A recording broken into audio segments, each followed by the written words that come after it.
El día cero hace referencia al día en el que todas las llaves de la ciudad se quedan sin agua. Mucho se ha hablado de las consecuencias que esto podría traer para la Ciudad de México. Sin embargo, creemos que el concepto de día cero es equivocado y no aporta elementos ante la situación de escasez de agua que estamos viviendo. El día cero plantea una crisis que paraliza, conmociona y genera miedo. Promueve un estado de shock que no abona para encontrar soluciones. Por eso, desde Isla Urbana, lo que proponemos es cambiar la perspectiva y pasar del día 0 al día 1. El día 1 en el que cambiamos nuestra relación con el agua. El día 1 en el que comenzamos a cambiar nuestros hábitos de consumo. Un nuevo comienzo en el que nos posicionamos frente a la crisis y nos involucramos de manera activa para transformar la realidad del agua. Para lograrlo, hemos decidido ir a conocer gente que ya ha dado el primer paso. Personajes que inspiran con su acción y nos muestran cómo es posible cambiar el paradigma. Cómo podemos pasar de un día 0 al día 1. Desde Isla Urbana queremos compartir una serie de entrevistas con expertos en temas relacionados con el agua que nos ayudarán a entender el problema del agua y cómo a partir de acciones concretas podemos transformar esta situación. Esta es una invitación para que tú seas parte de esta toma de conciencia colectiva. Toda gran travesía comenzó con un primer paso. Forma parte del día 1. Buenas noches, yo soy Enrique Lomnitz. Estamos hoy empezando un pequeño ciclo de entrevistas que buscan aprender, entender un poco más qué es lo que está pasando con la crisis de agua que se está viviendo en la Ciudad de México, en el Valle de México. Y me acompaña Armando Alonso, una persona que tiene un profundo conocimiento y una tremenda experiencia trabajando con el agua en la Ciudad de México. Y vamos a ver qué nos puede compartir sobre esta profunda, compleja y yo creo fundamental crisis que está viviendo nuestra ciudad. Pues estamos ahorita en la casa de Armando Alonso García Beltrán. Muchas gracias, carnal, por recibirnos acá. Y Armando es vocero ejecutivo de la Secretaría de Agua del Estado de México, que antes era la CAEM, la comisión.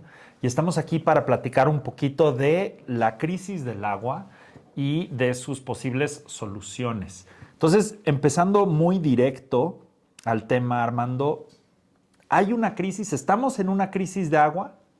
Y si sí, háblanos un poquito de qué tan grave está y cuál es de fondo el problema. Estamos en una sequía que viene de un proceso inducido, claro. ¿Por qué inducido? Porque llevamos abusando del medio ambiente muchos años, ¿sí? Los proyectos de agua hasta la fecha han sido considerados proyectos de meter tubos, extraer, llevar por kilómetros, sin importar temas de energía o si una comunidad se queda sin agua, son dañados manantiales o bosques en todo este proceso. Se entiende como un proceso que viene del siglo XX, un proceso que viene desde la revolución industrial, ¿sí?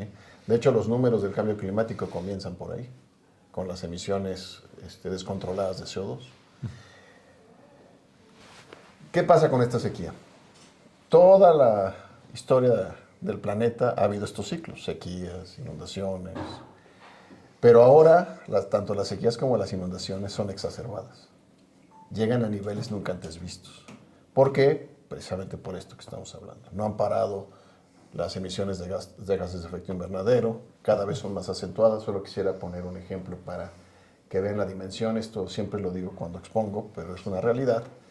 En 2023, para cumplir con la meta de 2 grados, no 1.5, los 1.5 ya los dejamos atrás, vamos en 1.6, se tenían que haber emitido 25,000 millones de toneladas de CO2 y fueron emitidas de forma oficial 65,000 millones de toneladas. Más del doble.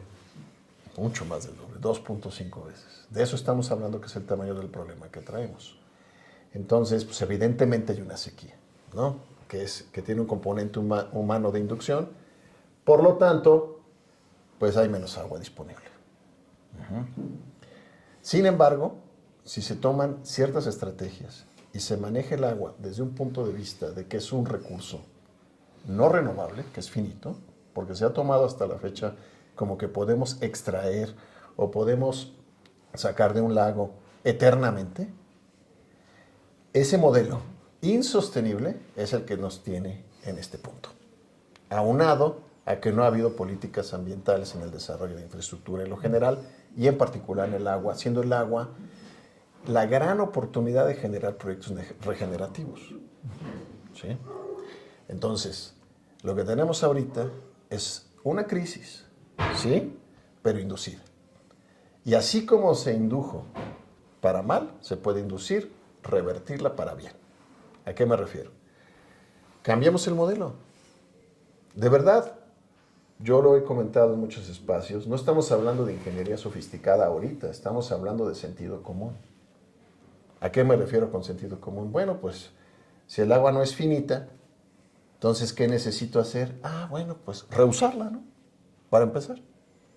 Porque ese modelo de yo extraigo, ensucio y la mando a contaminar una zona del país, que es el distrito de riego de aguas residuales más grande del mundo, que eso no es ningún título que celebrar, pues algo está mal, ¿no?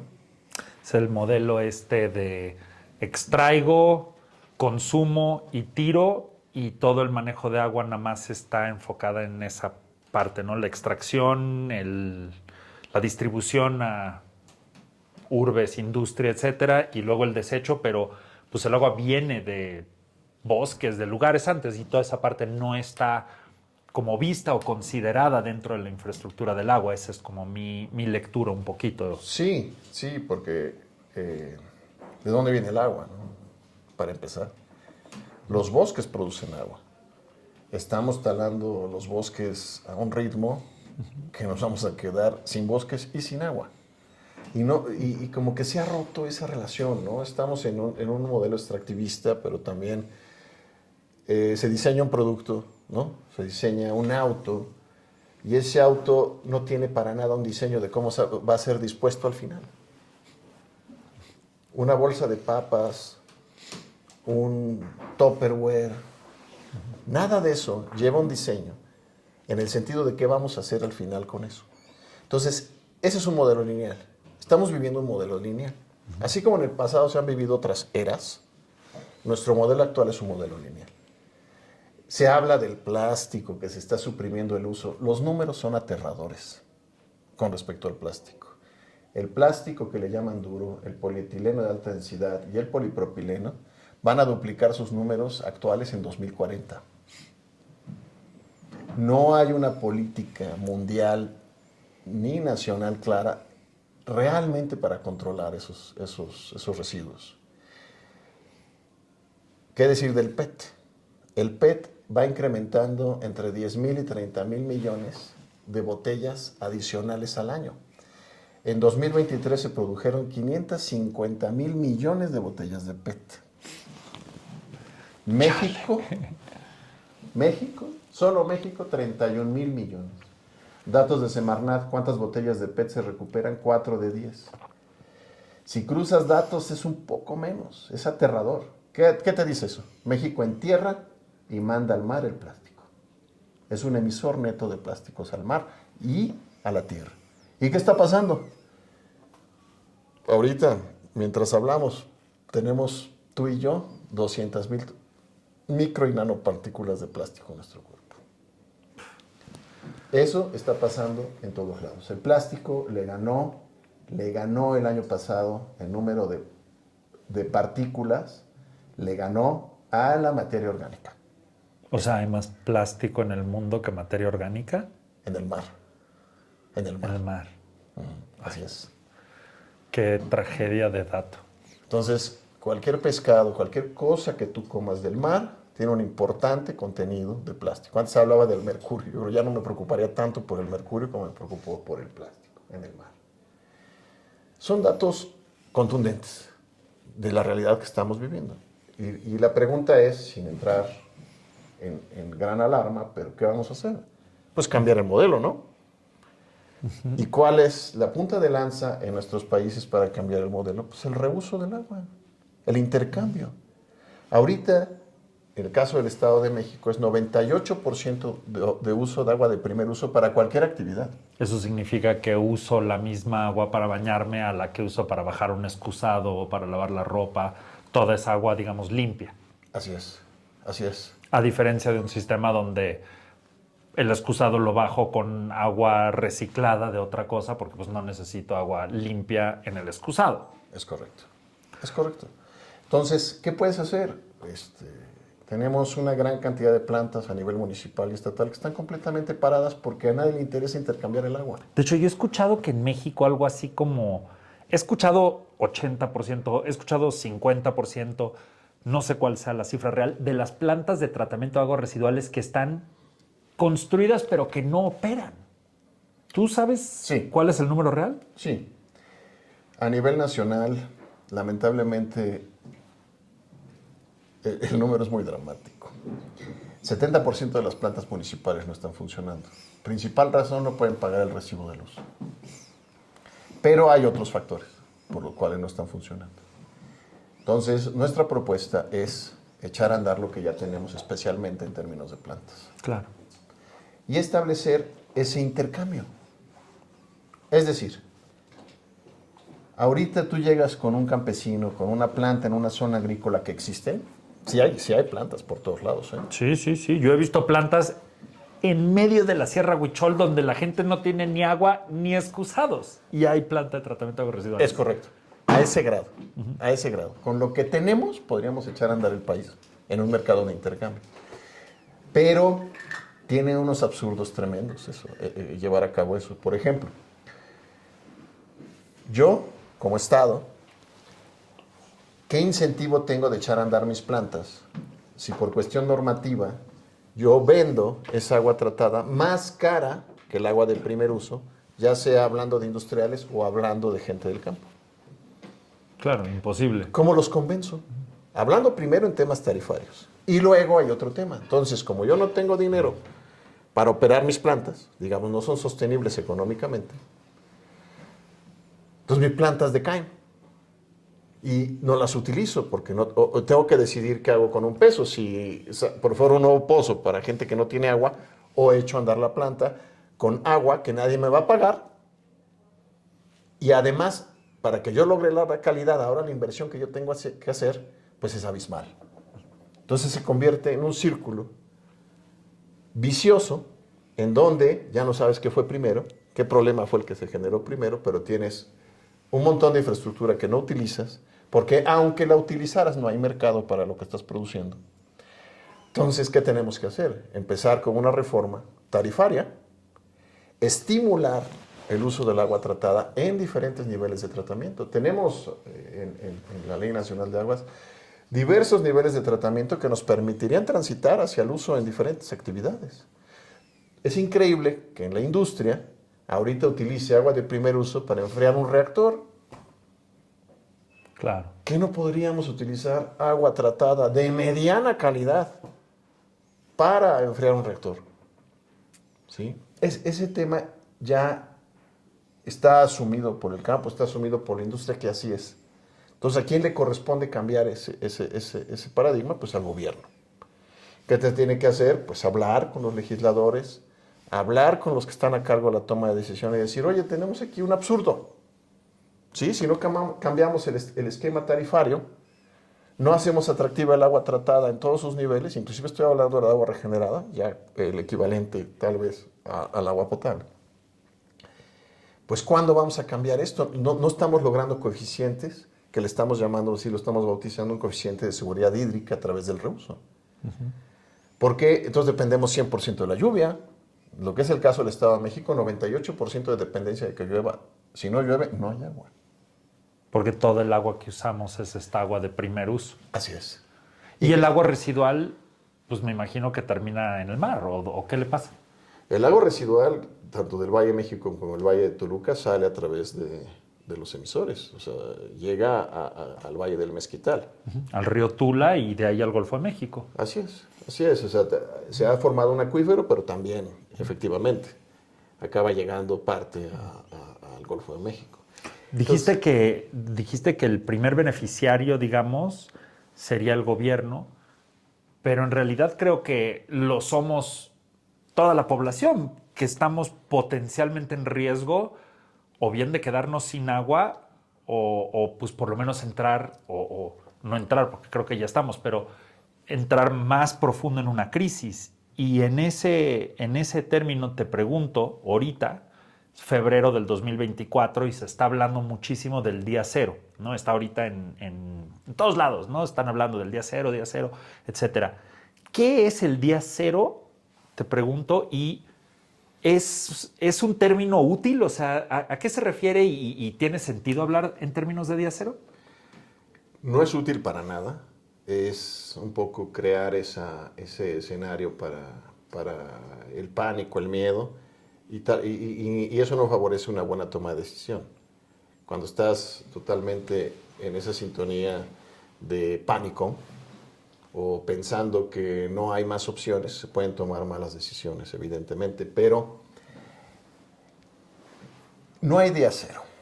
Día cero significaría que la gente del Valle de México, del Valle de Toluca, abriera la llave y no hubiera agua. Eso no va a pasar.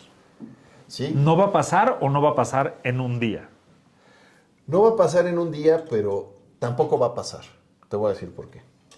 Se han tomado responsablemente decisiones. Por ejemplo, los recortes que se tienen ahorita y que sí tienen en jaque a 8 millones de personas, 3 millones en el estado y 5 millones en la ciudad, es decir, con tandeos. Nadie está sin agua al 100%, pero estamos hablando de tandeos a veces de 2 semanas, hasta 3 semanas. Al haber hecho los recortes, tú tienes un algoritmo, un modelo matemático con respecto a la cantidad de agua que tenías disponible. Estamos hablando del sistema Cutzamala, en este razonamiento. Al hacer los recortes, tú estás previendo la sequía de este año y la probable sequía del próximo año. Entonces estás evitando llegar a cero. Eso sí, se va a vivir y se está viviendo con precariedad hídrica. Sin embargo, tanto gente en el gobierno federal, SACMEX y en el Estado de México a través de la Secretaría del Agua, se están tomando las decisiones para cada quien hacer sus acciones y evitar tener ese día cero que podría ser en 2025 si no se tomaran acciones en este momento. El día cero, como yo lo he entendido y leído, digamos, viene mucho del tema de los bajos niveles del sistema Lerma-Cutzamala. Pero 60-70% del abasto de agua de la Ciudad de México viene más bien del subsuelo, ¿no? O sea, no viene del Lerma-Cutzamala, viene de, la cifra exacta no la tengo, pero 60-70% más o menos es extraída del acuífero. Entonces, un día cero, en mi entendimiento, digamos, no podría ocurrir nada más con el colapso del sistema Lerma-Cutzamala. Vendría si tampoco queda agua en los pozos. ¿Eso es algo que puede llegar a pasar? Sí. Pues yo tengo la sensación de que la falta de datos y la falta de medición en realidad es uno de los ejes centrales de la crisis de agua en la Ciudad de México. Y de hecho creo que ese es un buen punto para entrar en un siguiente tema que me da mucho gusto poder hablar contigo porque tienes mucha experiencia y conocimiento del tema. Yo creo que es uno de los temas súper eficientes porque súper importantes porque traemos agua, ¿no? Traemos agua del Lerma-Cutzamala, del Lerma, extraemos agua de los pozos, pero luego esa agua, por lo que se reporta, se pierde en un gran porcentaje en fugas, ¿no? Muchísimo. Y yo no sé cuántos son fugas o cuántos son errores de medición o qué, pero tú que conoces un poco del tema, te pregunto en corto, ¿cómo está el tema de las fugas de agua en la Ciudad de México? Te voy a hablar de Ciudad de México y te voy a hablar del Estado de México. Zona conurbada o Valle de México. Sí, en general. Sí es un problema, es el problema número 1, las fugas. Si atendiéramos la red, estaríamos solucionando ahorita el problema que tenemos, pero atender la red de veras. Evidentemente tiene su costo, pero sin embargo, si tú lo pones en una matriz de costo-beneficio, en algún momento yo platicaba con alguien un ambientalista y me decía, no, pero es que la infraestructura gris. Yo tengo una idea y pienso totalmente en esto. Tener en buenas condiciones la infraestructura gris es la acción más verde que tú puedes hacer. Para quienes no estén tan pendientes a este tema, con infraestructura gris te refieres pues como a todo los tubos, las plantas, de tratamiento de agua, de potabilización, las bombas, etcétera, ¿no? O sea, toda la infraestructura ingenieril clásica, a diferencia de como los humedales, los bosques, todas estas otras cosas que son parte del agua. Es correcto. Es ese manejo exclusivamente a través de infraestructura, tubos y concreto. Y Sí. dices que tener en buen estado la infraestructura gris es lo más verde que podemos Claro, hacer. claro, si tenemos medido pérdidas en Ciudad de México entre el 40 y el 50%, en toda la red hasta en la casa, porque es un balance. Se habla que no sé qué, que la red secundaria, la red primaria o en las casas. Olvídate de eso, es un balance. Entra tanto, recibo tanto, ¿y dónde está este diferencial? Bueno, pues ese se ha medido entre 40 y 50, tanto en el Estado como en la Ciudad de México. La diferencia entre la cantidad de agua que se sabe que se inyecta a la red y la cantidad que se mide que se entrega. Que se usa. Inclusive, donde no hay medidores, se utilizan técnicas algorítmicas, matemáticas, para definir cuánto se consumió, que son bastante precisas. Pero ¿cómo sabemos cuánto es huachicol? Porque además de fugas también hay, y yo tengo un viejo amigo de cuando vivíamos en el Ajusco, cuando fundamos Isla Urbana y vivíamos allá arriba y su papá trabajó en Sacmex décadas, ya estaba Sí. jubilado el Sacmex, Sí. y en una peda, en una boda de barrio en el Ajusco, me dijo, Enrique, yo trabajé en Sacmex 40 años y de lo que viví era de conectar tomas clandestinas. Claro. Eso me dijo él. Sí. Esto fue hace 15 años, ¿no? Pero no, 10 años. Pero eso me dijo él. Entonces, yo sé, y tú sabes, pero no sé cuánto, y por eso te pregunto, o sea, 40% de pérdida de agua en fugas. Pero si en realidad esa medición no es medir fugas, es medir la diferencia entre cuánto se sabe que se mete y Claro. cuánto sale. Exacto. Entonces, ¿cómo sabemos que son fugas? Exacto, no sabemos. No sabemos cuánto es fuga, cuánto es una toma clandestina, o tal vez una toma no identificada, legal. Nada ¿sí? más sin medidor o con un medidor descompuesto del año 1800 Carranza. O sin tomado en cuenta al momento de hacer un balance, claro. Pero tampoco se ha hecho el trabajo. Y el trabajo ya está sencillo, tenemos robots. El día de hoy tú metes robots y te hacen un mapeo de una red a un nivel que te vuelve loco. Espérate, ¿cómo que metes robots? A ver, cuéntame bien. Sí, hay tecnología ya disponible. Tienes robots que manejan LIDAR, que tú le dices, métete a la red, se va manipulando. Lo metes a nadar en el tubo de agua. Claro. Ajá.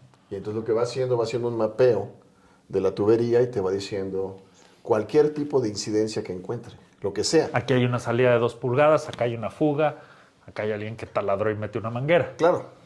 Y ese ¿Sí? trabajo no se ha hecho. No, ¿Por qué? no importan las razones por las que no se haya hecho, pero se tiene que hacer. Ah. ¿De acuerdo? Luego me cuentas cuáles son esas razones. De acuerdo, no se ha hecho, ni modo. Pero tenemos ya la tecnología para hacerlo, claro. Hagámoslo. Y además lo podemos hacer en 2 vías. Lo podemos hacer por dentro y por fuera. También ya existe la tecnología desde hace varios años con georradares que te puede ir mapeando por la parte de arriba qué pasa con esa tubería. O sea, sin perforar, pasando por encima, ¿puede ver qué está pasando con los tubos abajo del asfalto? Así es. ¿Cómo hace eso? Es un sonar. Como funciona un sonar de un submarino, tal cual. Manda una señal, le regresa y va haciendo un dibujo. ¡Ping! Y le sale. Así es. Entonces te dice, ¿sabes qué? Aquí. Entonces tú vas metiendo, metes un robot y metes un georradar, ¿y qué crees que vas haciendo? Vas haciendo un mapeo real, por arriba y por abajo. ¿Y eso qué te va a arrojar cuando lo cruces? Pues te va a arrojar exactamente el estado que tienes de la tubería, derivaciones, hundimientos, desgaste físico, fugas, desacoplamientos de los tubos, todo eso te lo va a dar. De nuevo, ¿por qué no se ha hecho? Tal vez ya no sería la pregunta, ¿no? Sería, Pues sí, creo que sí es la pregunta. No sé si la quieras contestar, pero definitivamente es la pregunta. se tiene que hacer. Se tiene que hacer esos trabajos, existen las compañías, existen las tecnologías para hacerlo. Debemos meternos en eso porque el principal tema que tenemos, llámalo fuga, llámalo derivación, llámalo Huachicol. huachicol, está sucediendo. ¿Y en qué magnitud? Arriba del 40% tanto en la Ciudad de México como en el Estado de México. Es la suma entre fugas, huachicol, El primer gran proyecto incógnita. de agua, a mi parecer, que se debería de hacer en las 2 entidades, es la identificación y reparación de fugas.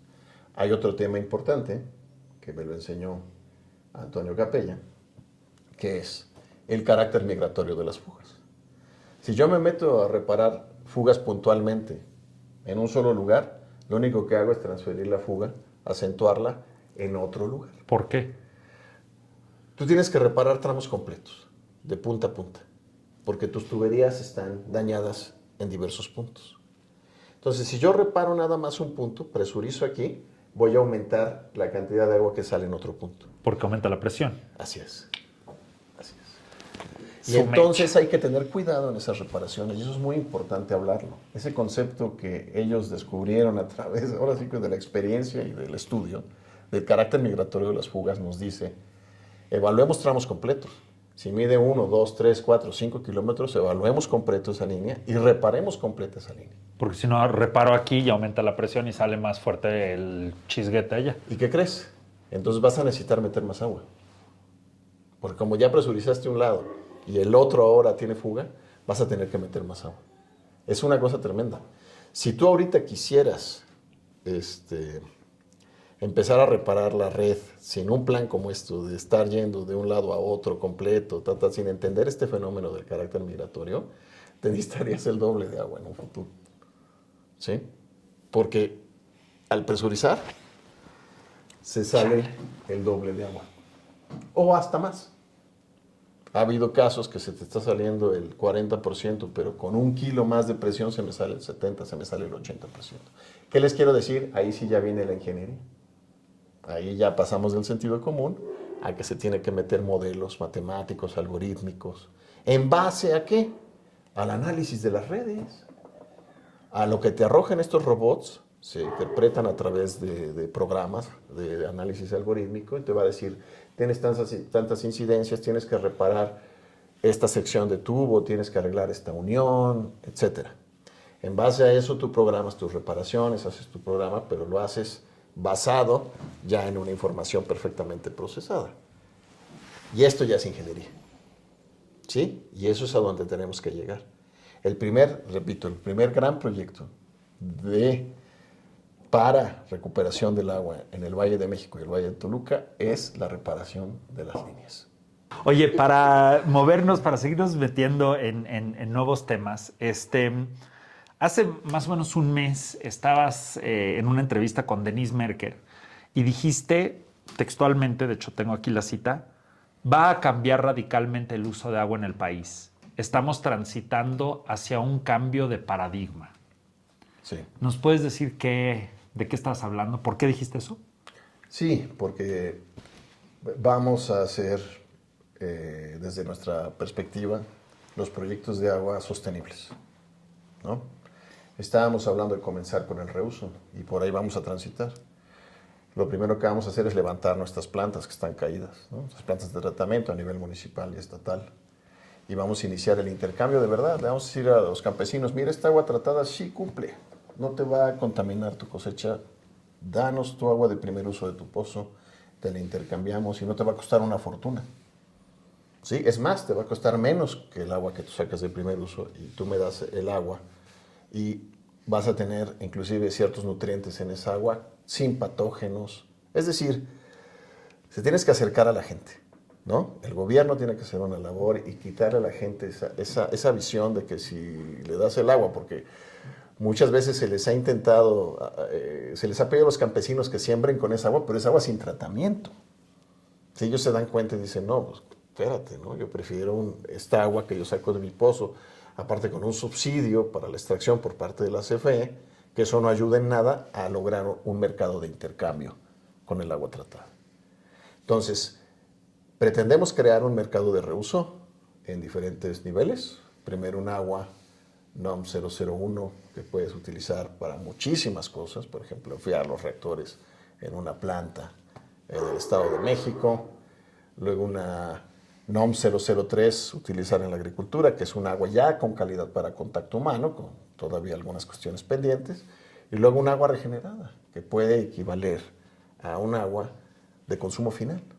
¿Sí? Puedes jugar con esas tres divisiones y crear ese mercado por fin que no existe el día de hoy. No existe en ningún lugar del país real. Simulado, todo el mundo te va a hablar de números y te va a decir que sus plantas, pero no es cierto. Es un mercado simulado, lamentablemente, pero tampoco se trata, como yo te decía, de pues quién fue el culpable, ¿no? Ya no importa. Hagamos que eso funcione. Esa es una primera etapa. Ahí creas un coeficiente de seguridad hídrica, es decir, ya no dependo 100% de la lluvia, ya tengo 20, 25%, 30 o 50% de agua que estoy reutilizando. Que el objetivo sería llegar al 100% como lo hizo Singapur, ¿no? Singapur sufrió todo un proceso. Ahorita se dice, no, ¿cómo crees que va a haber agua? O el proceso que vivió California, el toilet to tap, tú lo conoces perfectamente. Sí, sí. Toilet to tap siendo del excusado a la llave. Sí. Solo por decir toilet to tap, se tardó 20 años en ser un proyecto real. Sí, no manches, lo que es no entender las comunicaciones. De verdad, ese error, pues no hay que cometerlo, ¿verdad? 20 años tardó del toilet to tap a la ley que se aprobó hace 2 meses, que dice, California aprueba por fin el reuso directo. El reuso indirecto también tiene 20 años. Tú lo sabes, tú conoces Orange County, conoces todos esos esfuerzos, ¿no? Eso es cuando tratas el agua, la metes a un lago y luego la vuelves a sacar y ya la usas, nada más para que el lago te haga como un buffer psicológico entre la planta de tratamiento y el grifo. Pero hace más que eso. Orange County fueron los pioneros a nivel mundial, y debo decirlo así, en la utilización de humedales, de plantas acuáticas y subacuáticas que trataran el agua, y han diseñado una serie de técnicas y humedales de todo tipo, ¿no? Superficiales, subsuperficiales. Hacen que el agua corra a muy poca profundidad y la pasan por canales así infinitos para que el sol haga su trabajo con ultravioleta, ¿sí? Simulando, vamos, Orange County logró a través de los sistemas naturales un terciario ejemplar que sirvió de modelo a nivel mundial para que se desarrollaran otros modelos como el de Singapur, o España, o Israel, ¿sí? Que son países. Israel ya está en el 70% de agua regenerada, Singapur es el líder en 100%, España, Alemania, Francia ya tienen importantes porcentajes. ¿En México cuánto tenemos? De agua regenerada, fíjate que yo debería decirte oficialmente 0, pero no es así. Por ejemplo, Jalisco, nosotros que aventamos al Lerma. Nosotros aventamos al Lerma porquería. Y el Lerma se va hasta Chapala. El Lerma es el que apesta madres cuando vas de la Ciudad de México a Toluca. Es correcto. Es ese. Entonces, Lerma se va a Chapala. Bueno, pasando por otros estados, ¿no? Pero el uso principal del Lerma en términos de población es en Chapala. ¿Y qué hacen en Chapala? 70% de la vasta agua de Guadalajara. ¿De dónde viene? De Chapala. ¿Y de dónde viene? De Lerma. ¿Y qué son? Aguas residuales. Entonces lleva 20 años Guadalajara viviendo de aguas regeneradas. Pero no están tratadas, o sea, no están regeneradas. Bueno, están potabilizadas después de sacar de Chapala. Claro, pero Chapala, pues, vamos, ese es un vaso. Ni siquiera tiene humedales. Chapala debería estar plagado de sistemas de humedales y de algas y de 1000 cosas. El tratamiento con humedales es brutal.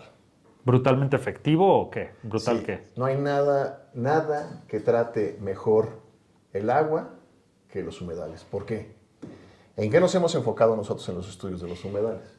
Y tenemos los estudios más avanzados del mundo, me atrevo a decirlo. ¿Por qué? Porque pues, precisamente para este debate de qué pasaba con los humedales, mandamos a hacer estudios sobre el humedal de Cerro La Estrella, que tú conoces.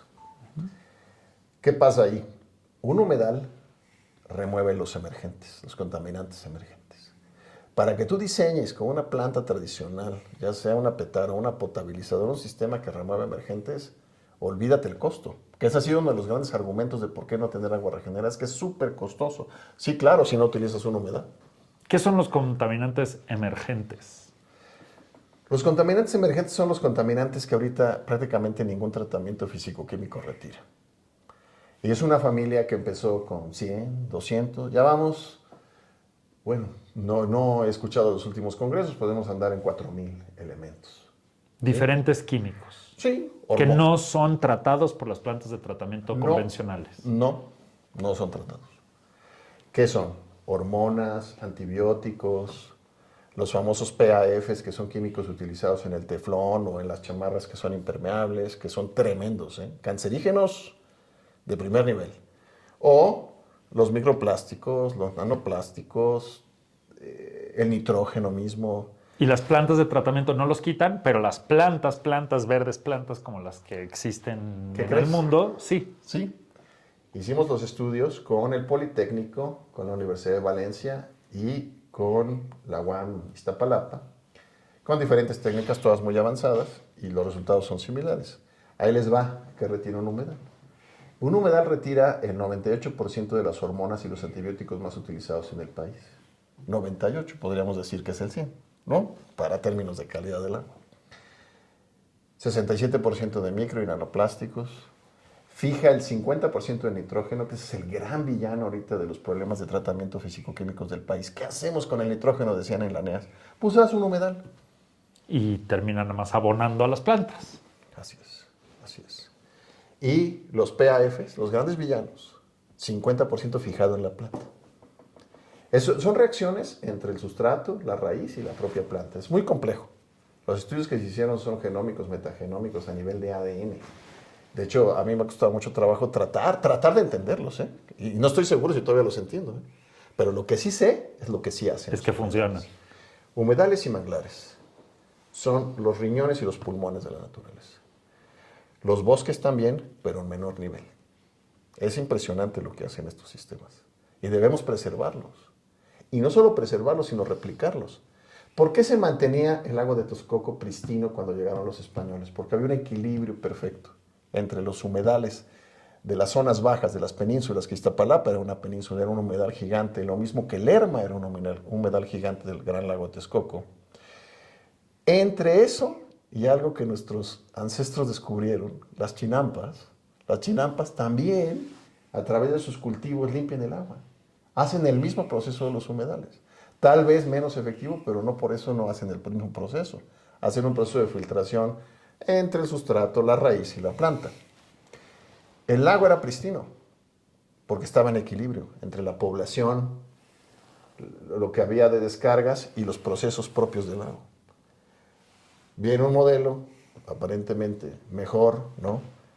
Que todo lo demás es historia, ¿no? No me gustaría como meterme mucho en eso. No le veo utilidad.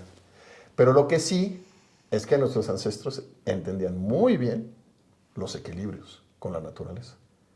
Y entendían de forma, ellos no hicieron análisis genómicos, ¿verdad? Pero lo que sí entendieron y vieron, mira, ya viste, pasa el agua y se limpia. Cabrón, pues consérvalo. ¿Sí? Mira, la chinampa también limpia el agua. Ellos lo entendieron de forma intuitiva y lo fomentaron. Vivían en absoluto y total equilibrio con el agua, que a su vez era considerada sagrada, que también es otro cambio de mentalidad. ¿Sí? Agarramos un pasado donde podemos decir que existía algún tipo de sostenibilidad hídrica. Llegamos aquí al presente, 2024, boletines por todos lados de día cero, crisis de agua, etc. La idea de estas entrevistas, que esta es la primera, por cierto, y te agradezco mucho. Gracias. Es esta idea del día uno. O sea, hablamos mucho de la crisis y eso es muy importante porque tenemos que entender qué está pasando con el agua. Y entonces se habla del día cero como este día. Bueno, yo lo entiendo un poco porque creo que es, en efecto, whatever. Está todo enfocado en la crisis y en la profundidad de la crisis. Y el tema de estas entrevistas es pensar un poco después de eso. Después de llegar al día cero, digamos, a la profundidad máxima de la crisis, ¿qué es después de eso? El día uno. ¿Qué es el día uno? O sea, después de que llegamos al fondo de la crisis a la que vamos a llegar, después de eso, ¿cómo empieza el proceso de recuperación, de regeneración, de adopción de un nuevo paradigma? Entonces, hablando en esos términos, después de la crisis, pregunto, en su nivel más esencial, ¿qué es lo que tiene que pasar? ¿Qué tenemos que hacer? ¿Qué es lo que está empezando a hacer la Ciudad de México en el día uno para empezar este proceso ya no de deterioro y destrucción, sino de regeneración y recuperación en términos de agua? Yo lo veo como un proceso de reconciliación, ¿no? También de entender nuestro pasado, lo que comentaba hace unos minutos. Si tú entiendes de dónde venimos y esa sabiduría que se ha ido perdiendo a través del tiempo, pues ¿por qué no la recuperamos y la retomamos? ¿No? Ahí está el conocimiento. Vamos, ahorita no se necesitan proyectos de ingeniería hiperavanzada, ¿eh? Se necesita retomar lo que nuestros ancestros conocían y mezclarlo con ingeniería, claro. Pero es una convivencia entre esos dos, ¿sí? No es ese divorcio que se ha vivido por tantos años. Y tomar en cuenta que los proyectos de agua son proyectos que permiten la mejora social, la mejora de la salud, la mejora climática, el combate a la emisión de gases de efecto invernadero y producen agua. ¡Qué maravilla!, ¿no? Proyectos donde tienes múltiples beneficios, no nada más uno, ¿sí? En donde, bueno, pues no importa, yo traigo el agua, pero nunca se pensó que esa manera de traer el agua iba a depredar la propia agua. Yo no culpo tampoco a los ingenieros de esas épocas. Nadie pensaba en esos términos. Parecía todo infinito. ¿Qué sigue después? ¿Cómo es y cómo empieza o qué es lo esencial que está ocurriendo cuando ya estemos en el momento donde en vez de estar destruyendo, hayamos llegado a donde tengamos que llegar, que nos obligue a empezar con el proceso de la regeneración? Háblanos de ese día 1. Me voy a ir hasta el final. Me voy a ir hasta el final referente a qué debería ser el agua el día de hoy. Nosotros deberíamos extraer nuestra agua de las fuentes superficiales que tenga buena calidad y regresarla con buena calidad a las fuentes superficiales. ¿Qué nos queda de fuentes superficiales? Prácticamente nada. Estábamos hablando de Chapala, pues si sacan el agua de Chapala, pero completa y absolutamente contaminada. Entonces, hay que seguir una serie de pasos, ¿no? Lo primero es el reuso y vigilar que las plantas cumplan con el nivel de calidad de diseño que pretendes, depende del mercado o lo que quieras utilizar, ya sea agrícola, industrial o consumo de humano directo, ¿no? Agua regenerada. Diseñas ese plan con lo que ya tienes. Tenemos suficiente infraestructura en el país, y ahora voy a hablar en el país, no solo en el Estado, para hacer que eso pase. Haciendo que eso pase, que tengas tus coeficientes de seguridad hídrica, lo que hemos hablado, que sea 20, 30, 40, 50%. ¿Y qué crees? Hemos descubierto, repito, que los humedales y manglares son mágicos en temas de los contaminantes más peligrosos que hemos desarrollado y que actualmente, lamentablemente, en una planta tradicional no se tratan. Entonces, yo diría que estamos obligados a utilizar las técnicas antiguas que nos enseñan nuestros ancestros, que de forma intuitiva ellos entendieron que era la manera de limpiar el agua. Ahora nosotros aceleremos ese proceso porque se pueden hacer los humedales construidos, fomentar la reproducción de plantas acuáticas y subacuáticas y múltiples especies que hacen un tratamiento como el que habíamos explicado anteriormente. Haciendo eso, regeneramos las ciénegas. Al regenerar las ciénegas, dejamos de emitir millones de toneladas de CO2 de gases de efecto invernadero. Luego, se forman ecosistemas donde hay control bioclimático, se mitiga el cambio climático y mejora la salud pública, porque ese es otro gran tema. La mala calidad del agua superficial y subterránea está causando problemas de salud graves en la población. ¿De qué tipo? Pues han aumentado los problemas de riñón, porque el agua está cargada, entre más profundo vayas, son aguas fósiles, y empiezas a tener hierro, manganeso, inclusive arsénico, y otros compuestos que son muy difíciles de remover en tratamientos tradicionales. Y no estoy hablando de emergentes.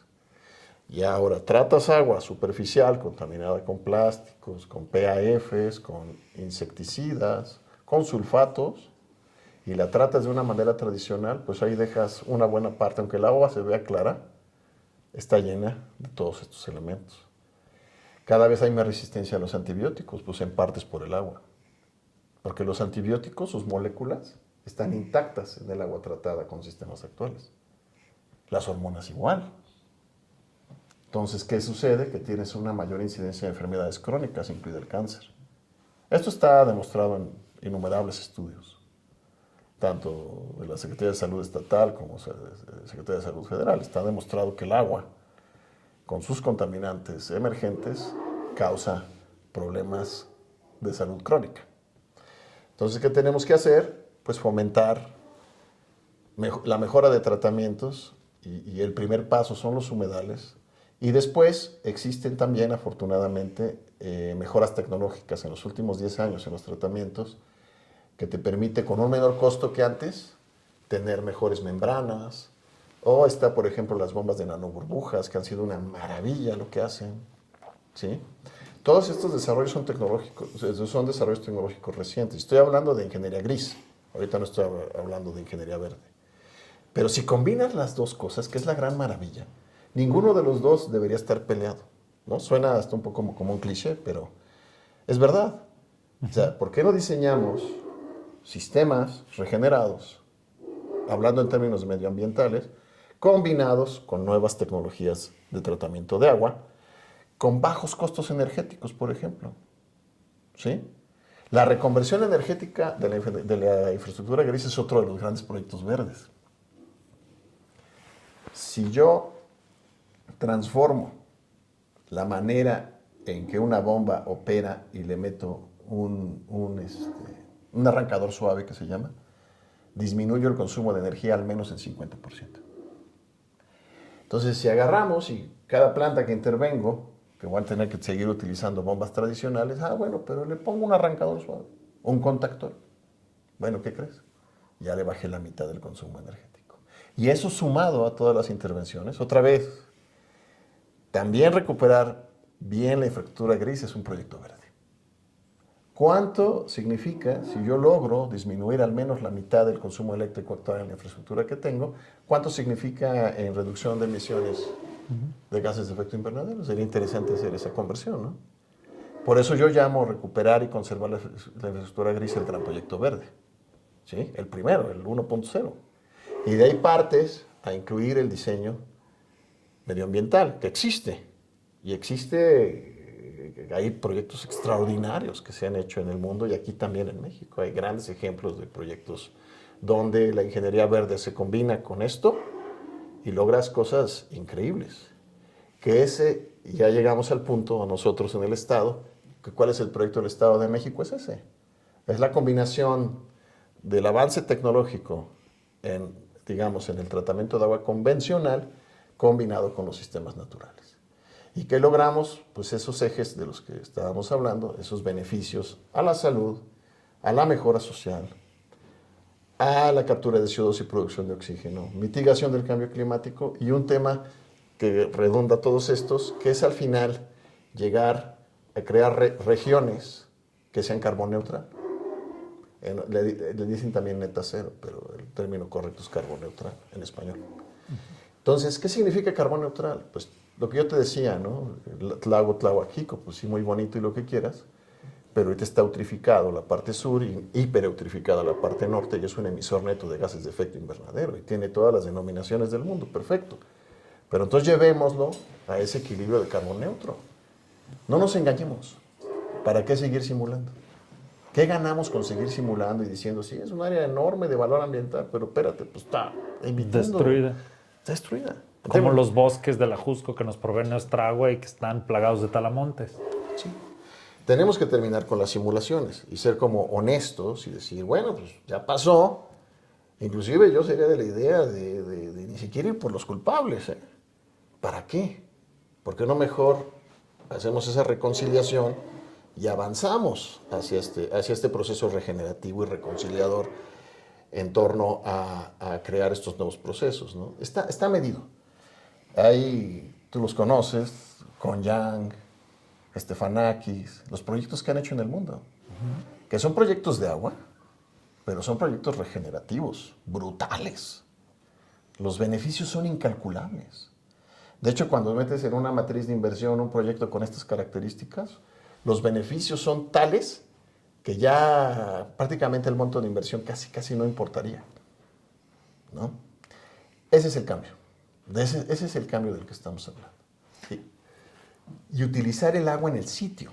Eso es muy importante. Ya los trasvases, yo pienso que ya no tienen sentido en el siglo XXI. O sea, sacar de un lado, moverlos cientos de kilómetros a otro lado, no hace ningún sentido, porque tecnológicamente tú ya tienes las herramientas para manejar tu agua en sitio. De la forma que lo quieras hacer, Si lo quieres hacer de forma directa, está bien. Yo pienso que no es lo ideal, pero está bien. Pero lo puedes hacer, que es lo que está haciendo California. California ahorita no está haciendo grandes trasvases, ni Texas. Texas no está diciendo, a ver, vamos a irnos a no sé dónde a traer agua 400 kilómetros. Lo que están diciendo es, tratemos Los Ángeles. Está tratando ya el agua de Los Ángeles y utilizando el agua de Los Ángeles. En Los Ángeles. Y están restaurando sus sistemas de humedales, que resurgieron gracias a las inundaciones del año pasado. Uno de los sistemas de humedales más grandes de Norteamérica estaba ahí, muerto, pues está resucitando, gracias a esa circularidad que están aplicando. Casi la naturaleza resurge sola. ¿Tú viste cómo resurgió Parque Cuitlava? Cómo el humedal de Cerro de la Estrella, qué bruto, ¿no? O sea, cómo en cuestión de meses ya era eso, caray, ¿no? Una cosa densa, tratando el agua durísimo, en fin. La naturaleza solo necesita un empujoncito, y eso no lo estoy exagerando. Una tifa latifoidea crece en un ambiente de agua contaminada entre 5 y 11 centímetros al día. Imaginen eso. Y eso es captura de CO2, de contaminantes y producción de oxígeno. ¿Y cuál es el mantenimiento de eso? Pues podar y controlar el fósforo en el sustrato. ¿Cuántas veces? Pues 2 veces al año. Y creo que es mucho. Entonces, ahí están las herramientas a la mano. Hay la investigación científica que respalda todo esto. Hay el trabajo de innumerables gentes en el país y fuera del país que de forma voluntaria vienen y nos enseñan. O nosotros podemos aprender, o nosotros mismos podemos generar también conocimiento. Ya es un tema de voluntad, pero sí se necesita un cambio de visión. Si seguimos haciendo las cosas como hasta el momento, si sigue imperando el decir, no, bueno, tenemos que traer agua de donde sea y como sea, pues yo creo que eso es un gran error. Si el pánico nos hace presa y nos dejamos llevar por esos miedos y por esas ansiedades, y se van a tomar malas decisiones. Yo quiero pensar que ahorita con la elección y el gobierno que viene, estoy casi seguro que este tipo de política de combinar la ingeniería ambiental con la ingeniería civil tradicional, pero moderna, con tecnologías avanzadas, va a ser lo que impere. ¿Sí? Y va a permitir que, por ejemplo, el Estado de México, si ahorita comenzamos con estas acciones, dentro de unos años sea una de las regiones más avanzadas del mundo en el objetivo de conseguir el carbono neutro. ¿Sí? Porque todos estos principios, lo sabes perfectamente, aplican a la industria. Si va a llegar a la industria por el nearshoring, bienvenida, le damos agua de reuso, pero ¿qué tal que hagan su techo con captación? ¿Tú sabes qué implica? Es una nave de estas de 5,000, 10,000 metros cuadrados que capte el agua. ¿Podría ser autosuficiente o no? Sí, le podrías dar agua a 300, 400 familias cada vez que llueve con uno de esos techos. Así es. Yo lo que escucho en todo esto es, lo que me viene a mi imaginación un poco es como bosques sanos que producen agua, que producen el agua que entra al sistema. El sistema tiene una infraestructura con robots en los tubos, sin fugas, con una medición precisa, una infraestructura, como dices, la parte gris que entrega que está impecable, y el agua que sale de todo este proceso llenando humedales y sistemas lacustres que también están nuevamente atrayendo a las aves, a toda la fauna y todo eso.